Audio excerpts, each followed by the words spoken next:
Bonjour amis youtubeurs, youtubeuses, donc je reviens vers vous à ce jour, 10e jour de confinement. Donc voilà, il m'est traversé donc déjà le petit côté colère de Emmanuel Macron, ainsi que d'ailleurs ses ministres qui appellent donc les 40 000 personnes qui se sont proposées à aider les agriculteurs. Donc là, je vais pas vous faire un topo avec la carte de France, mais enfin, si on prend les 40 000 personnes qui la plupart sont des gens qui sont confinés en appartement, hein, il y en a même aussi bien sûr à l'extérieur qui sont à la campagne, mais qui sont prêts à aider comment dire, les agriculteurs. Il faut savoir que ces 40 000 personnes vont être dispatchées dans toute la France. Donc c'est-à-dire on va encore, le virus va encore se trimballer dans toute la France suite au déplacement et tout cela. Donc je trouve ça honteux, honteux parce que là ce n'est plus du confinement, là c'est carrément propager le virus à travers le pays. Donc ça, c'est une très très très mauvaise idée. Ce message s'adresse à tous ceux qui veulent aider, mais il y a moyen d'aider les gens sans aller propager ce fameux virus qui fait mourir des tas de gens. Nous avons vu d'ailleurs à Mulhouse, il y a une vidéo qui circule sur les réseaux sociaux, pendant que M. Macron était avec les militaires, hein, au niveau de ce fameux hôpital auquel a mis presque d'ailleurs 8 jours à être construit, plutôt étonnant. Et donc l'alerte des infirmières en pleurs qui appellent Emmanuel Macron, comment dire, de tenir ses promesses sur bien sûr les tenues vestimentaires de protection hein, au niveau de ces infirmières, hein, de ces médecins, auxquels à ce jour nous en perdons pratiquement tous les jours. Donc ça serait bien que quand même que ça soit un petit coup de pouce. Il suffit pas de dire et de faire des promesses, comme d'ailleurs depuis des années, hein, Monsieur Macron, que vous êtes à la tête de ce pays. Vous faites tout le temps des promesses, mais pour l'instant les promesses n'ont jamais été tenues.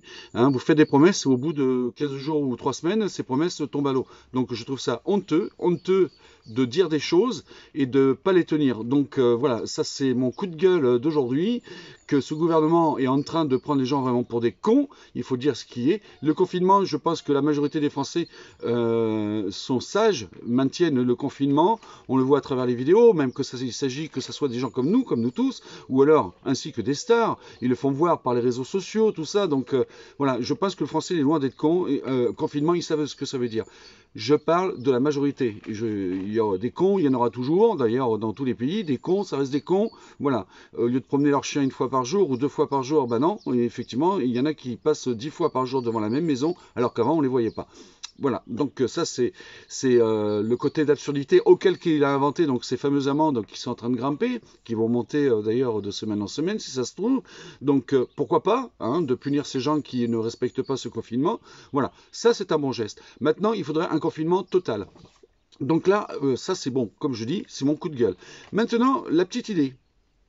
Alors, je vais parler de deux choses. Un, je vais parler du départ de 17 novembre, le 17 novembre de l'année dernière, auquel que les Gilets jaunes avaient pris, donc pour la colère par rapport à ce gouvernement, avaient pris les ronds-points. Vous vous en rappelez tous. Je parle au niveau des ronds-points. Je ne parle pas des manifestations, ce qui n'a strictement rien à voir. Voilà, je parle des ronds-points pour donc auquel que le peuple était, hein, qui était derrière les gilets jaunes aussi, car c'était compréhensible et c'était respectueux. Voilà. Ensuite, effectivement, c'est parti, on va dire, en queue de poisson, hein, l'histoire. Donc voilà. Par contre, à travers cette idée, on a quand même tenu avant les messages de certaines personnes qui ont lancé, oui, allez hop, faut aller manifester, allez, faut casser du flic, il faut casser les magasins, il faut casser tout ça, auquel qu'au départ les Gilets jaunes étaient complètement contre, donc on reste toujours dans les Gilets jaunes, dans cette position auquel que quand on n'est pas d'accord avec quelque chose, le mieux c'est de se faire entendre et puis de continuer dans cette même lancée sans qu'il y ait de beuverie, de bouffe et quoi que ce soit, comme on a pu le voir dans les derniers temps, ainsi que la danse des canards, ou alors faites tourner les serviettes au-dessus de la tête, ou alors danser et chanter dans les manifestations, qui est pour ma part un sacré désordre. Voilà, bon bref. Alors, l'idée, les agriculteurs. On va revenir sur les agriculteurs, ceux qui font aussi, bon, bien sûr, le maraîchage, hein, puisque c'est quand même eux en première ligne hein, qui nourrissent la France. Les agriculteurs, eux, ils font ce qu'ils font dans leurs champs, c'est-à-dire du blé, etc., pour après que ça devienne du pain, etc., etc., etc. Voilà. Donc le principal, ce sont le côté maraîchage. Alors, côté maraîchage. Alors, aujourd'hui, le gouvernement a interdit donc, donc à ces personnes de s'installer sur les marchés. Hein. Il y a beaucoup de marchés qui sont fermés actuellement, auxquels il y a une incompréhension. Car vous allez regarder la liste, par exemple, on a vu sur le sud-ouest aujourd'hui, sur le sud-ouest, la liste des marchés qui sont maintenus. Alors, j'ai fait une petite vérification. Les marchés qui ont été maintenus, c'est simple, ce sont dans les villes où c'est l'ARM qui tient les maires ou députés, voilà, qui donnent donc leur avis favorable pour leur marché. Autrement, les autres, vous fermez votre gueule et on les ferme. Voilà, comme nous, par exemple, on a un marché sur Issy-Jacques, donc qui est actuellement fermée, puisqu'elle n'est pas dans la liste. Ici, Jacques, moi, si je prends ma position par rapport à là où j'habite, c'est le marché le plus proche de mon domicile pour avoir des produits frais. Autrement, je suis obligé d'aller à Bergerac pour aller faire mes courses, c'est-à-dire dans les grands magasins, hein, les supermarchés. Voilà, donc c'est-à-dire que je suis obligé de faire 20-25 km pour aller me polluer dans ce genre de magasin auquel les microbes sont installés et bien endurcis, car pour désinfecter ce genre de magasin, malheureusement, n'ont jamais été faits puisqu'ils n'ont jamais été fermés hein, depuis le coronavirus. C'est-à-dire qu'en gros, que ce soit les poignées, que ce soit les caddies ou quoi que ce soit. Et maintenant, on voit même dans les rangs des caddies, les gens qui vont faire leurs courses jettent carrément leurs masques et les gants dans les caddies avant de monter dans la voiture. Là, chapeau encore des gens qui sont très intelligents, c'est encore plus con que la Lune, malgré que la Lune, elle brille quand même pas mal de fois dans les soirées, mais eux, ils brillent toute l'année. C'est incroyable, ces gens-là qui sont d'une stupidité, qui n'ont rien compris. On appelle ça des gens qui sont crades, à se demander chez eux si la poussière, quand ils passent le balai, ils ne le mettent pas sous l'armoire. C'est exactement la même chose. Voilà, donc ayez un petit peu de conscience quand même hein, pour ces gens-là. Ce message s'adresse à eux. Donc ramassez vos merdes. Hein. Il y a des poubelles justement à côté. Hein, si vous avez votre lotion, il suffit de vous laver les mains avant de monter dans votre véhicule. Point final. Donc on a eu cet accord-là et on a eu aussi, donc comment aussi, vous avez vu, hein, donc maintenant, bon, il faut le masque, il faut des lunettes, il faut des gants.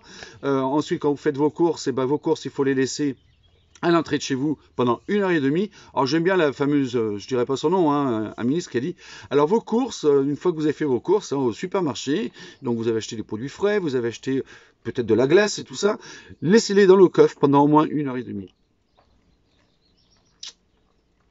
Avec le temps que l'on a, par exemple, dans le sud-ouest, ça paraît compliqué de laisser 1h30 de la glace dans le coffre de la bagnole. Enfin bon, bref, bravo encore ce fameux ministre qui a annoncé ce genre de choses, à croire que lui, il fait jamais les courses. De toute façon, il doit se faire livrer, hein, il doit avoir les moyens. Donc voilà. Alors, pour revenir donc à nos fameux... on revient toujours donc à ceux qui font les marchés. Alors, vous ramassez vous-même vos fraises, hein, avec la petite équipe qui vous entoure, ou alors vous ponctionnez dans le village qui est juste à côté de vous, vous voyez avec le maire, hein, donc avec le maire de votre commune, voir un peu s'il y a des gens qui peuvent venir vous aider à ramasser vos fraises. Donc après, une fois que vous avez ramassé vos fraises, faites comme les gilets jaunes au départ. Vous pouvez plus aller sur les marchés. Alors, on va prendre les exemples, par exemple, comme ce qu'on a vu en Chine, quand on se fait tester pour ce coronavirus. Donc, c'est très simple. Quelqu'un qui vend des fraises ou qui vend divers légumes, pas 36 évidemment, prenez les ronds-points. Installez-vous sur les ronds-points. Un stand par rond-point dans toute la France. Vous imaginez le nombre de ronds-points qu'il y a. Ne pas vous installer, bien sûr, dans un rond-point de campagne comme moi, à Saint-Quentin, où il y a 180 personnes, pardon, et auquel des voitures, vous n'en aurez pas beaucoup, donc très peu de ventes. Le mieux, on va faire barrière. On va faire barrière même par rapport au virus, au coronavirus. C'est simple, c'est très simple. Donc là, vous allez faire barrière aux grandes surfaces. Vous allez vendre vos produits frais.